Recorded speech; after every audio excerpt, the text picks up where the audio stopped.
Well, as I just said, it was supposed to bring in more jobs and businesses. But a project that the city of Albuquerque put together and brought some serious money to is really being anything but that. The Unser Crossing is not only non-existent, it's become a dumping ground. It's getting trashed, vandalized, and is attracting crime. The city had approved $1.8 million to put in sidewalks and fix up the area to attract businesses, but as you can see, that has not happened. Well, there was a great deal of promise a few years ago when we broke ground, and we knew CVS Pharmacy was coming in, Lowe's was coming in, Define Fitness, and then the economy took a turn for the worst. Councilor Ken Sanchez there still has high hopes, though. He thinks that even though it looks like a landfill, the Unser Crossing can still be cleaned up, and people in the area say they would love to see that very soon. We are waiting to hear how a Rio Rancho girl is doing after she was seriously hurt in a crash.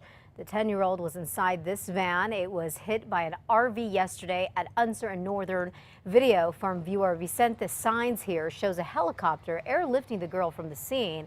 They were headed for UNM Hospital, where she was last listed in critical condition. It is not clear who was at fault in the crash. No one else was hurt.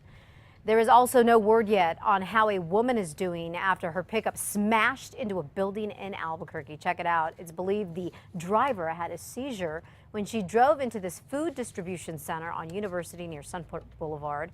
The crash put a hole in the wall but caused only minor damage to the truck. The driver was taken to the hospital. Well, the state is now in the process of canceling New Mexico driver's licenses for 40 people who got them illegally, and they don't even live here.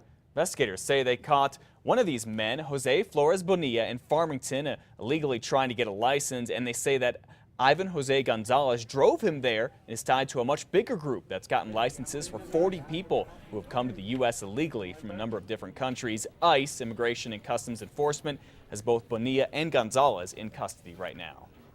The mastermind behind a massive identity theft ring is now waiting to find out how long she's going to spend in prison after admitting she's guilty.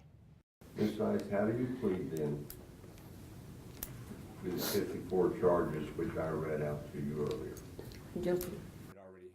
Jessica Size there cried in court yesterday as she pled guilty to 54 of the 151 charges she was facing, including racketeering, forgery, and fraud. She was arrested back in 2011 when the Secret Service says she was in charge of 24 people who would go to people's homes, steal checks from their cars, their mailboxes, and then make fake checks with that information. Size will be sentenced a little bit later on. An Albuquerque police officer accused of beating and tasing another person is expected in court today. Officer Connor Rice is facing battery charges. His lapel camera video captured him tasing a man at least twice. That was after Rice and another officer went to an apartment without a warrant. Investigators say Rice also beat another suspect on the head 3 times after the suspect had already surrendered. Rice is on leave right now. APD hasn't said what will happen if he is convicted. If you get a call from the Santa Fe Archdiocese, don't assume that it is on the up and up. Someone is apparently making calls from a number masking itself as the Archdiocese number. Now, the person on the line is apparently badgering people for personal information, including social security numbers and credit card numbers. Church officials say the calls are a scam, and if you get one, be sure to report it to the State Attorney General's office. A former veterinarian who's already facing a heap of animal cruelty charges could be out a lot of cash, too. The Santa Fe Animal Shelter wants Deborah Clopton to pay for it to care for 45 of her dogs that investigators found in her home in Edgewood earlier this month. They say they found a total of 48 dogs there, but 3 of them were sick and had to be put down.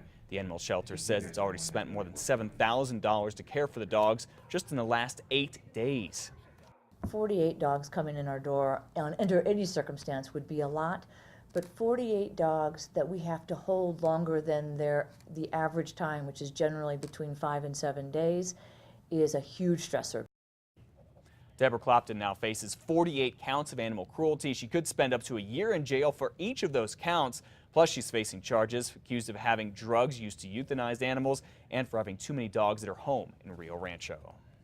Well, the mother of a toddler attacked by a bobcat at the Carlsbad Zoo is now in some trouble with the law. Courtney Hutchins got slapped with child abuse charges yesterday. Police say she was not being careful enough when she took her 3-year-old son to the Living Desert Zoo. She got so close to a cage that a bobcat reached out and clawed her little boy on the head.